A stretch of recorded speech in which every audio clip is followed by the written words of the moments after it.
সিরিয়ার মধ্য দিয়ে সামরিক সরঞ্জাম সরবরাহের পথ বন্ধ হওয়ার কথা জানালেন লেবাননের সশস্ত্র গোষ্ঠী হিজবুল্লাহর প্রধান নাঈম কাশেম। সিরিয়ার প্রেসিডেন্ট বাশার আল আসাদের পতনের পর প্রথম প্রকাশ্যে এমন মন্তব্য করলেন হিজবুল্লাহ প্রধান। ব্রিটিশ বার্তা সংস্থা রয়টার্সের প্রতিবেদনে এ তথ্য জানা গেছে।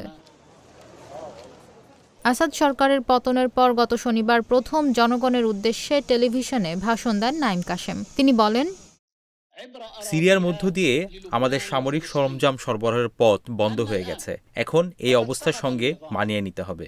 নাঈম কাশেম আরও বলেন, সামনে কোনো নতুন সরকার আসতে পারে সিরিয়ায়, তখন এই রাস্তা আবার স্বাভাবিক হয়ে যেতে পারে। তাছাড়া আমরা কোনো বিকল্প রুট খোঁজ করতে পারি। সিরিয়ার নতুন শাসক গোষ্ঠী ইসরায়েলকে শত্রু হিসেবে বিবেচনা করবে, তাদের সঙ্গে সম্পর্ক স্বাভাবিক করবে না বলে যোগ করেন তিনি। বাশার আল আসাদের শাসন আমলে ইরান সমর্থিত গোষ্ঠীগুলোর অস্ত্র এবং সামরিক সরঞ্জাম সরবরাহের একটি গুরুত্বপূর্ণ রুট ছিল সিরিয়ার মধ্য দিয়ে। হিজবুল্লাহর কাছে পাঠানো এসব সরঞ্জামগুলো ইরান থেকে ইরাক ও সিরিয়া হয়ে লেবাননে পৌঁছাত। তবে গত ৬ ডিসেম্বর আসাদ বিরোধী যোদ্ধারা ইরাক সীমান্ত দখল করে এই পথ বন্ধ করে দেয়। এর ২ দিন পর বিদ্রোহীরা রাজধানী দামেস্ক দখলে নেয়।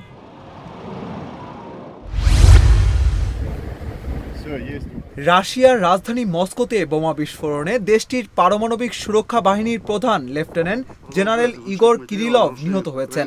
এই তথ্য নিশ্চিত করেছে রাশিয়ার তদন্ত কমিটি। কিরিলভকে হত্যার দায় স্বীকার করেছে ইউক্রেনের নিরাপত্তা বাহিনী। মস্কোতে একটি অ্যাপার্টমেন্ট ভবনের বাইরে ইলেকট্রিক স্কুটারে বোমাটি লুকিয়ে রাখা হয়েছিল। বোমাটি বিস্ফোরণ ঘটলে মারা যান ইগোর কিরিলভ। বিস্ফোরণে তার এক সহকারীও নিহত হয়েছেন। এই দুই ব্যক্তি আজ ভোরে দক্ষিণ পূর্ব মস্কোর একটি ভবন থেকে বের হওয়ার সময় বিস্ফোরণের ঘটনা ঘটে। এরপর থেকে ঘটনাস্থলে মোতায়েন করা হয়েছে পুলিশ। এই ঘটনায় এরই মধ্যে মামলা দায়ের করা হয়েছে এবং তদন্ত শুরু হয়েছে। রুশ তদন্ত কমিটি বলেছে, মঙ্গলবার সকালে মস্কোর রিয়াজানস্কি অ্যাভিনিউতে একটি আবাসিক ভবনে প্রবেশের সময় দাঁড় করিয়ে রাখা একটি স্কুটারে লাগানো বিস্ফোরক যন্ত্রটি বিস্ফোরিত হয়। রাশিয়ার সংবাদ মাধ্যমে প্রকাশিত ছবিতে দেখা গেছে, বিস্ফোরণে ভবনের বেশ কয়েকটি জানালা ভেঙে যায় এবং সদর দরজা মারাত্মকভাবে ক্ষতিগ্রস্ত হয়। এর আগে সোমবার নিষিদ্ধ রাসায়নিক অস্ত্র ব্যবহারের জন্য কিরিলভের বিরুদ্ধে অভিযোগ করে ইউক্রেন। রাশিয়ার নিউক্লিয়ার, বায়োলজিক্যাল, কেমিক্যাল ডিফেন্স ফোর্সের প্রধান ছিলেন কিরিলভ।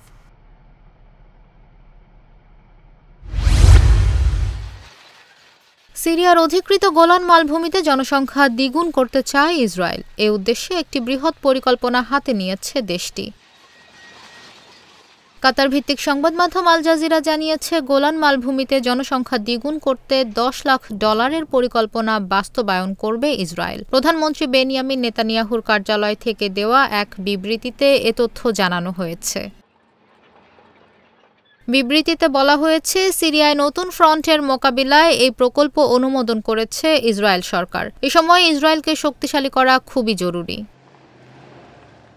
বেনিয়ামিন নেতানিয়াহু বলেন, এই এলাকা ইসরায়েলের অধিকারে থাকবে।